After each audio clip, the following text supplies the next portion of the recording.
Acorn was formed as an initiative to support smallholders, on one hand to transition to sustainable practices, or so-called agroforestry, and on the other to support them and help them enter the carbon market. The carbon market is still not suited for smallholder farmers, so we are one of the only initiatives that deals with smallholders at scale. The challenge that we had is, we cannot go and collect individual data from millions of farmers. This is not a viable direction.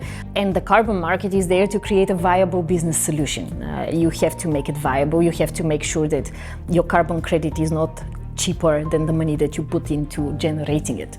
If you really deep dive into your problem, you analyze what type of data you need, and you really define, aside from who provides that data, what are the specifications that will lead you to the best product. Then it's much easier to make the choice, and then you know, if I am reaching out to Planet, I know that I need them, because they will solve a particular problem out there.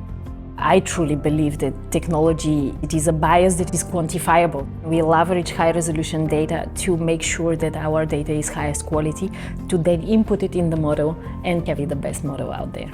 The majority of the income from the carbon credits goes directly to the farmer, and the remaining 20 to 30% is divided between us and the local partner.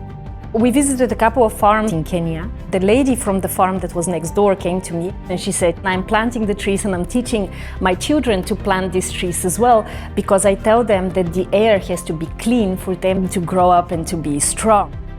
Because of remote sensing, we can actually see the changes that are happening. We can measure them better. We can find the source of the problem better. And having information is already half of the solution. Global problems cannot be solved regionally, they cannot be solved locally, they cannot be solved by one individual. If you have a global problem, you have to have a global solution, and the way to have a global solution would be with remote sensing type data, which is the same everywhere.